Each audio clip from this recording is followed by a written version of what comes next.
ഹേ buddies, അപ്പോൾ ഒരു കുറച്ച് നാളത്തെ ഇടവേളകൾക്ക് ശേഷം ഞാൻ വീണ്ടും വന്നിരിക്കുകയാണ് ഗൈസ്. അപ്പോൾ ഞാൻ ഇന്ന് വന്നത് എൻ്റെ ഒരു ചെറിയൊരു കാര്യം പറയാനാണ്. അതുപോലെ തന്നെ എൻ്റെ ഈ സെയിം ക്യാരക്ടറുള്ള വേറെ ആരെങ്കിലുമൊക്കെ ഉണ്ടോ എന്ന് നമുക്ക് നോക്കാമല്ലോ. വേറെ ഒന്നുമല്ല ഗൈസ്, നമ്മളുടെ സ്വന്തം ക്രാഫ്റ്റ് ഷോപ്പിലോ അല്ലെങ്കിൽ സ്റ്റേഷനറി ഷോപ്പിലോ ഒക്കെ എത്തുമ്പോൾ ചെറിയൊരു സെക്ഷൻ എത്തുമ്പോഴേക്കും എനിക്ക് വല്ലാത്തൊരു അട്രാക്ഷൻ ആയിരിക്കും, ഒരു സൈഡ് വലി വരും.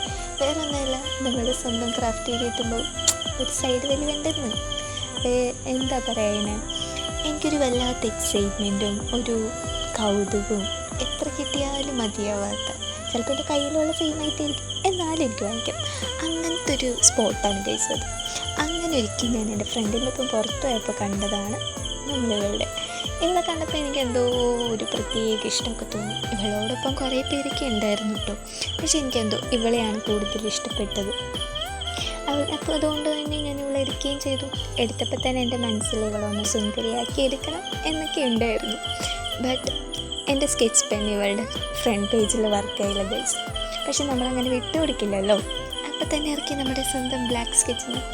അങ്ങനെ ഞാൻ അതിനെ കൊണ്ട് എന്തെഴുതും എന്ന് ചിന്തിച്ചപ്പോഴാണ് എന്തിനു വേറെ എഴുതണം, നമ്മുടെ സ്വന്തം ചാനലിൻ്റെ പേര് തന്നെ ഞാൻ എഴുതി. അങ്ങനെ അതിൽ അത്യാവശ്യം അലങ്കോലപ്പണികളൊക്കെ ഞാൻ ചെയ്തിട്ടുണ്ട്. ഇനി ഇതിൽ എന്തൊക്കെ അലങ്കോലപ്പണികളാണ് അഡീഷണൽ ചേർക്കേണ്ടതെന്ന് നിങ്ങൾ പറയും ഗൈസ്, എന്നിട്ട് നമുക്കത് ആഡ് ചെയ്യാം കേട്ടോ. അപ്പോൾ ഇനി ഒരു വീഡിയോ ആയിട്ട് വരുന്നത് സ്റ്റേ ട്യൂൺ. Bye bye.